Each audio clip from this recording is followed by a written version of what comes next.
Exodus chapters 3 to 4, beyond a doubt. What is the best excuse you think you've ever heard in your entire life? Now, some people here are teachers. So, my dog ate my homework, I was abducted by aliens. Other excuses that some people come up with, I have to wash my hair. Some excuses work better for different people than for others. But this is what we see in Moses, coming up with all these excuses, because Moses is very human, just like us. I think we end up starting to see some comparison, his excuses and our own excuses. Okay, so a little background catching us up. The context is the ancient Near East, different language, different time. And this is also directly in relation to the book before it, Genesis. Genesis and Exodus have a lot of parallelism. They speak to each other, and especially knowing what comes out of Genesis helps us understand Exodus. In Genesis, we see God creating good things, and then sin spirals out of control. Sin, not just meaning the things that we do wrong, but also this envy, this almost other force of hatred that moves us away from life towards things that lead to death. An increase in violence embodied by a king and then embodied by an entire empire, the Babylon Empire. But through this, God has a plan to redeem, to bring things back to goodness again, to restore not just people, but all of creation, by partnering with one family. And that family leads us to Exodus. That's Abraham's family. So Exodus means the way out or the road out. The road out of what? Well, we see that God's people, after a time, now they've become numerous. They are in Egypt and they have been enslaved. They are oppressed. There is this other new kind of evil king and ruler who we don't even get a name for. He's just called King of Egypt or Pharaoh of Egypt, who is oppressing God's people, and they cry out. So God has a redemptive plan. He works at first in Exodus through the women, these people who are kind of working behind the scenes. He works through this mother who has this special baby, this tov, good baby that she puts in the water. And then this person who grows up a prince in Egypt, who then has to run away because he tries solving things the Egyptian way with violence, and that never works, runs far away to this place called Midian and becomes a shepherd. And while he is there, he wanders to the far reaches of the area with his sheep, and he sees this burning bush. This curious burning bush that says it's a messenger, then just speaks directly for God and says that there's something you are being called to do, Moses. And that'll bring us to the text. We are going to bounce around a little bit. There are some parts here that we'll cover in other weeks as best we can. Oops. Okay, there we are. In verse 10, so we looked at this last week. This is the last thing before Moses comes up with his excuses. God says, so now go, I'm sending you to Pharaoh to bring my people, the Israelites, out of Egypt. Okay, so as we know, Moses has been set aside by God. He maybe should see this coming, right? There's been this special messenger, but he seems a little bit surprised here. If you remember last week when this burning bush calls out, Moses, Moses, he responds, here I am. This response that we see echoing through the Bible, saying that I'm this faithful person ready to serve. But very quickly in the text, he goes from here I am to who am I, turning that back around. Because Moses keeps coming up with all kinds of excuses. Now let's look at some of those. But Moses said to God, who am I that I should go to Pharaoh and bring the Israelites out of Egypt? Okay? Maybe one we're familiar with. I'm nobody special. Why me? I'm not the one who should go and do that. And then his next excuse is, suppose I go to the Israelites and say to them, the God of your fathers has sent me to you, and they ask me, what's his name? What shall I tell them? I don't even know your name. I barely even know you. I don't know the theology here, the fancy words to say. I'm no theologian, right? I barely even, and they're not even going to believe me anyway, which in case God didn't hear the first time, he's going to lean into. Moses answered, what if they do not believe me or listen to me and say, the Lord did not appear to you? What if they don't believe me? And maybe this one of all of them makes the most sense. He might be recognized if people still remember who he is. Weren't you the one who's kind of a traitor that was like raised Egyptian and now you say that you're coming for this other thing? I don't know about that. And then a famous one, pardon your servant, Lord, I have never been eloquent, neither in the past nor since you've spoken to your servant. I'm slow of speech and tongue. So I'm not a good speaker. Find someone else who can speak because it's not me. I don't do the words good. Which, if you're following this rhythm here, he's basically saying, I don't want to do it, I don't want to do it in different ways. And he's like, look, I'm not even good at saying I don't want to do it. Right? Even now as we're talking, I'm having some trouble. And finally, Moses said, pardon your servant, Lord. Please send someone else. I don't want to. Now he's just being direct. I don't want to go. I don't want to do this thing. This is all too much. Not interested in it.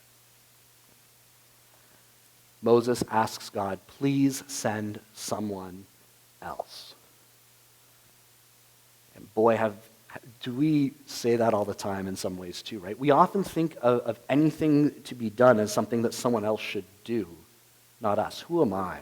I don't know the right things. Someone else could do that better. But in this passage, we see God not just meeting Moses where he is. God has come down and meeting Moses as this burning bush, drawing him in.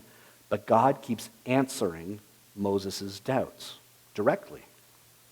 So I'm nobody special? Well, God said, I'll be with you.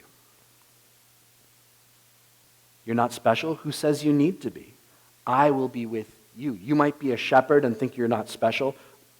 You kind of have thought you were special in the past. Now you've had time to humble yourself. Now you are ready. I don't know the right things about you. I'm not a theologian. God says to Moses, I am who I am. That is what you're to say to the Israelites. I am has sent me to you, which is a bit of a non-answer. And the Lord, the God of your fathers, the God of Abraham, the God of Isaac, and the God of Jacob has sent me to you. Okay, so now you might not know all the history and theology, but I can teach you. Right? We'll do this together, Moses. You don't have to know everything. They won't believe me. Well, then God gives him 3 different signs that he can go and do, which seem magical. One's casting a staff down and it turns into a serpent. And if you read the passage later, you'll see Moses' response is to run away from the staff right away, which I think is kind of funny. I would run away too, because it is a poisonous serpent, likely, or venomous serpent. It's the same type of serpent that you will see as a cobra on the headdress thing that Pharaoh wears. And we'll come into that in future passages. The next he's able to do is he puts his hand in his cloak, it comes out white. He's able to turn water into blood. These as signs to show that it's not just words. There's something supernatural behind all of this. They won't believe me. God says, I'll take care of that. They might not believe you, so then I will go and enable you to be believable through my power, not yours. I'm not a good speaker. I always grew up hearing that Moses maybe had a speech impediment, right? He wasn't really good at talking. But if we're really just watching what's happening in this passage, and if we watch what happens in Moses' life later, he really doesn't have any trouble talking, right? He's very, very eloquent, very happy to do it. He's just coming up with excuses. God's response, who gave human beings their mouths? Who makes them deaf or mute? Who gives them sight or makes them blind? Is it not I, the Lord? Now go, I will help you speak, and I will teach you what to say. This image is really maybe hard to read quickly. It's an eye test there. It says, I was blind, but now I see. That was a fun one. So I'm not a good speaker. Well, God says, I'll provide the words. Meeting Moses right in all of his excuses. And then finally, I don't want to go. And in some ways, who can blame him? The last time he was in Egypt, the Pharaoh was trying to kill him. The last time he was in Egypt, he thought he was this hero, and all of these people seemed to reject him as their hero. I don't want to go. Then the Lord's anger burned against Moses, and he said, what about your brother, Aaron, the Levite? I know he can speak well. He's already on his way to meet you, and he will be glad to see you. You shall speak to him and put words in his mouth. I will help both of you speak and will teach you what to do. I don't want to. And God just pushes back. Don't you get it yet? It's not about you. And not only that, here's Aaron too. Here's your brother. He's a Levite. That's his. Do you know who else is a Levite, Moses? That this is this generation that's meant to be priestly. You, because you're his brother. Do you remember now? And it's not about you. People have been crying out in slavery while you have been enjoying life separate here in this peaceful time for a long time. What about them? You don't want to go? They don't want to be in slavery. So some questions that come out of this text for me. Do you remember, didn't Moses want this? Wasn't it just a few passages ago that he saw himself as this deliverer, this hero person who wanted to go and to save the people who are like him, even attacking somebody and killing them to try and save people, to try breaking up fights, even later when he encounters these women shepherds who are kind of being bullied by these male shepherds. He goes and he stands in place, no, this should be right. Isn't that who Moses is deep down? Why doesn't he want to go now? Sometimes things are better as ideas than they are in practice, right?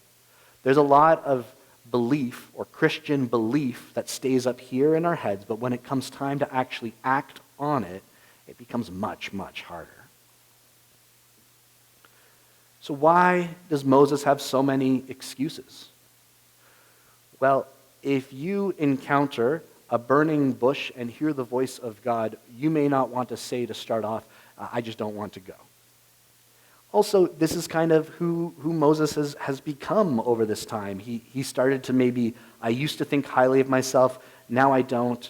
He was so interested in going to see this thing, and now, once I have to put that in action, I don't really want that. This is scary. I don't know how that's going to go. You ever feel that way on something? It seemed like such a good idea until now it's time to do the thing. So what is it that's holding Moses back? Why is it that he doesn't want to go? Well, what's holding Moses back is himself. There's maybe a sense that he thinks lowly of himself here, that he's not good enough. Or maybe there's some reality sense too, that, well, they didn't listen to me before, why should they now? But in the deep down for Moses is that Moses is like us. What holds you back from doing the most right thing in an uncomfortable moment? What holds me back? Those are the same things, those same doubts that creep in, those same uncertainties. Stepping up and doing the right thing in a situation can sometimes come with unpredictable results. So what does this mean for us today? Well, the first question we're left with is, how can we be like Moses? Not in the positive way here too. How is it that when we feel or we know what God is calling us to do, maybe from reading scripture, maybe from something that we've been taught, maybe looking to the life of Jesus, and we encounter a situation in life where, this really feels like I could do something in action. Well, like Moses, again, our beliefs, what we believe up here, sometimes doesn't make its way out into action. But it's our actions that tell the truth about what we really believe, in spite of our excuses. So how can our excuses hold us back? Right? Faith in action. What is it that holds you back from sharing your faith in action, in words, in inviting someone to experience Jesus alongside you? How can we move beyond our doubts? So doubts are not the enemy of faith. Doubts lead us to ask more questions. I think it's okay for Moses to have questions. The problem is that all of his questions are more based on the idea of setting himself up so that he doesn't have to do the thing that deep down and for all of his life he's known he was made for. He's always thought of himself as a deliverer. And now when push comes to shove and he has to go back, ooh, I don't want to do that. So how do we move beyond our doubts? Well, we can just keep asking ourselves prayerfully, what would Jesus do? How would Jesus love in this situation? We won't always get things right. But when we ask ourselves that and we try to emulate that, that helps us move. We might not be sure what our action could look like, but sometimes we can imagine how Jesus might love. How can we trust and obey? It's really hard to see. There's a passage here from James, and it says, I might even have to go closer too. Be doers of the word and not hearers only, deceiving yourselves. Don't just hear the right things, do the right things. Don't just go to church. We get to be the church together. God says that he will be with us. That Jesus says that he will send his Holy Spirit with you, that wherever you go, there he is. And he gives us this mission to go to make disciples, teaching them the right thing, not just a Sunday school class, teaching ideas, but showing in action what it means to love our neighbors like Jesus. Inviting them in through baptism to make this confession of faith, and then teaching all the things, growing together. How can we follow Jesus? How can we follow Jesus in such a way that others are invited alongside us? Trust comes through time. As we continue to look at Moses' story, we'll see that Moses grows in his ability to trust. As he experiences God's faithfulness through those steps of uncertainty, going places he wouldn't have gone otherwise, as he experiences God alongside him, he's able to take what might seem like greater risks, things that he could never have done at the beginning. One thing, we sometimes think of salvation as this thing that we get, kind of like a get-out-of-jail-free card, but like a stamped card that we hand over when we die, and then we get entry to some sort of pearly gates, heavenly existence. But God is not just saving us from hell. God is not just saving us from something bad in our world. God is not just saving the Israelites from slavery or Moses from his escape from his role. God is saving us into something better. Eternal life, eternal living, is something that begins today in how we participate in the kingdom and how we love other people and how we, through our lives and by our prayers, we see that kingdom come that will be done, and our neighbors experience that as loving, as freedom, as justice, as mercy, as hope. That's what Jesus saves us into. Something better that begins today. Something better that moves us beyond our doubts to experience faith in new ways, to experience love in new ways. That when we go and we look back on our lives after taking even these small steps of faithfulness, we start to look back and go, wow, I could never believe that I made those steps here when I was way back there. that our neighbors, our coworkers, our family start to experience us and our love as something that's changed us and could change them.